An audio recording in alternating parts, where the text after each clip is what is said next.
Hello, hello, actrice d'une vie en santé. Cette semaine, on m'a posé une question qui était, tiens, par quoi est-ce qu'on peut remplacer le sucre de table, c'est-à-dire le sucre blanc, celui qu'on a tendance à consommer tous les jours. J'ai déjà fait une vidéo explicative sur à quel point le sucre, c'était pas bon pour notre organisme. Ça favorisait évidemment la prise de poids. Certes, ça tout le monde le sait, mais aussi le mauvais cholestérol et aussi des tendances peut-être même dépressives, et puis ça crée un paquet de maladies. Du coup, j'ai eu envie de te faire cette fameuse vidéo sur par quoi est-ce qu'on peut remplacer et comment utiliser ces sucres de remplacement. Déjà, première chose, on ne remplace pas le sucre par des édulcorants parce que les édulcorants, à peu près tous, sont archi mauvais pour notre organisme et donc pour notre santé. Et puis on entend beaucoup parler des édulcorants comme la stevia, et moi je vais dire juste une chose, c'est que j'ai pas assez de recul. La stevia, ça fait plus ou moins une dizaine d'années que c'est sur le marché. Il faudra encore au moins 10 ou 15 ans pour pouvoir avoir les vrais résultats de l'intérêt de la stevia.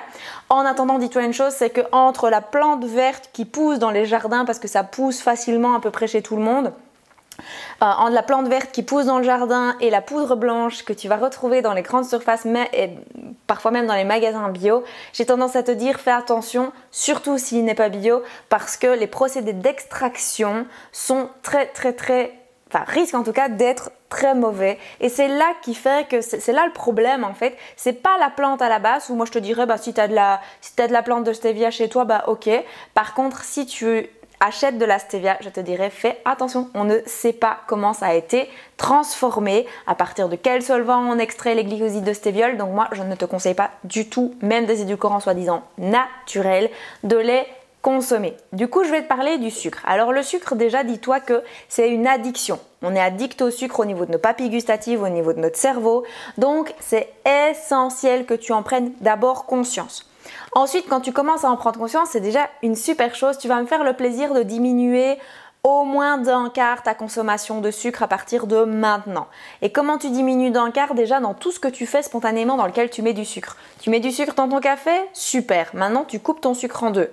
Ça fait même plus qu'un quart, ça fait en demi. Tu prends une recette, il y a du sucre dedans, ok, tu mets 3/4 de la quantité de sucre. Objectif, ce sera d'arriver à la moitié de quantité de sucre par rapport à la recette de base. Tu vois qu'il y a du chocolat, tu mets d'office moins de sucre. Tous des petits réflexes à avoir comme ça dans ses habitudes au quotidien. Maintenant, comment et par quoi remplacer le sucre? J'ai pris les sucres que j'utilise à la maison quand je dois sucrer, et je vais t'expliquer comment les utiliser. Donc le premier, qui est un sucre pour moi qu'on utilise très souvent, c'est le sucre de canne complet. Ça ressemble un petit peu à... c'est un peu terreux. Je vais vous montrer, je ne sais pas si ça se voit à la vidéo, c'est un peu terreux. Ça ne ressemble pas, quand on le voit, du tout à un sucre cristallisé. Pas du tout. C'est tout simplement la sève des cannes à sucre que l'on récolte, que l'on fait sécher, et donc on n'a pas des cristaux parfaitement parfaits comme on peut l'avoir dans un sucre traditionnel. On a aussi un autre, donc le sucre de canne complet, il vient évidemment de la canne à sucre. On a un autre sucre que j'apprécie beaucoup, c'est le Muscovado. C'est un sucre ici, lui, qui vient des Philippines. Ça, ce sont les deux sucres, le sucre de canne, je vais dire, et celui-ci sont les sucres que j'utilise vraiment en remplacement du sucre traditionnel. Un sucre qui est assez intéressant parce que les autres sucres donc les deux sucres que je viens de vous montrer, ce sont deux sucres dont l'indice glycémique est quand même relativement haut. Maintenant, ils contiennent, contrairement au sucre de table, au sucre blanc, au bête sucre, je vais dire, ils contiennent encore beaucoup de vitamines, de minéraux, d'antioxydants. Donc et des fibres pour certains, c'est pour ça qu'ils sont intéressants. Maintenant, le sucre pour moi qui est le plus intéressant au niveau indice glycémique, c'est celui-ci, c'est le sucre de fleur de coco.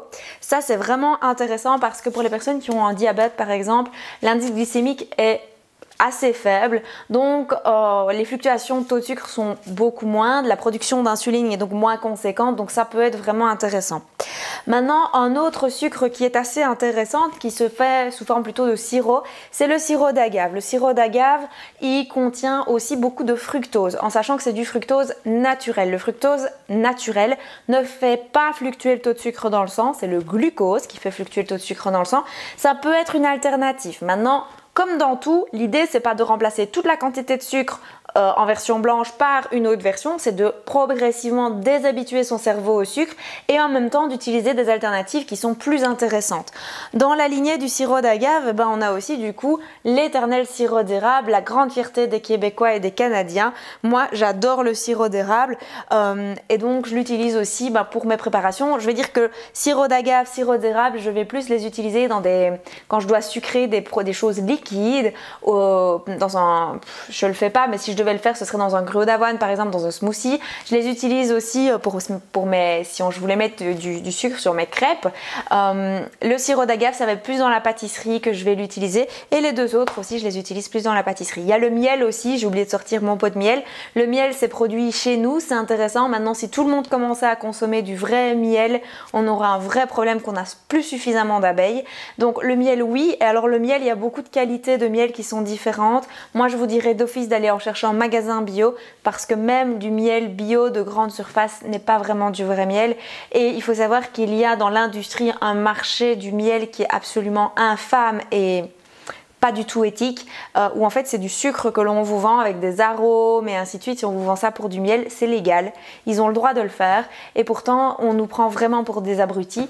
Donc s'il vous plaît, il y a assez d'émissions que vous trouverez sur YouTube ou sur Facebook ou en replay dans plein d'autres endroits. Donc s'il vous plaît, le miel, vous allez chez des apiculteurs, des gens qui respectent leurs abeilles, des gens qui sont passionnés par ce qu'ils font, ou alors au pire, si vous n'avez pas d'apiculteur à proximité, vous allez dans un magasin bio pour vous fournir en miel.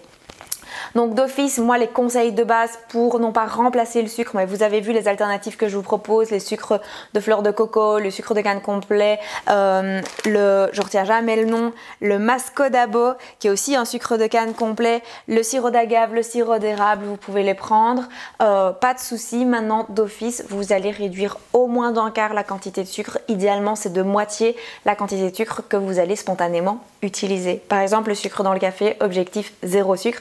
Donc vous allez commencer par un demi et puis un quart, et puis un jour vous arriverez à boire votre café sans sucre, mais laissez-vous le temps, parce que les papilles gustatives, c'est comme si vous mangez du sel de manière habituelle et puis tout à coup vous mangez du pain par exemple sans sel. Le pain sans sel, c'est vraiment pas bon. C'est un petit peu pareil, si vous allez trop rapidement enlever le sucre des préparations dans lesquelles vous avez l'habitude d'en mettre, vous allez trouver ça dégueulasse. Il va falloir le temps que vos papilles gustatives s'habituent, mais je vous assure, ça marche super bien, et c'est comme ça qu'on arrive à se déconditionner du sel. C'est pas en faisant des trucs du sucre, pardon. C'est pas en faisant des trucs hyper radicaux où on dit du jour au lendemain je mange plus de sucre. On peut le faire, mais il faut déjà avoir une préparation mentale avant, parce que c'est une vraie addiction le sucre. Donc voilà, si tu trouves que cette vidéo peut être intéressante, tu n'hésites pas à la partager, tu t'abonnes à la page, tu cliques au-dessus en dessous, je t'avoue que je sais pas où ce sera, mais tu partages à fond ce genre de vidéos qui peuvent aider plein de femmes, plein de mamans, plein de personnes qui s'intéressent à leur santé, à la santé de leurs enfants, et je te souhaite de passer une très très belle journée et une très belle et longue vie dans ta vie en santé. Ciao!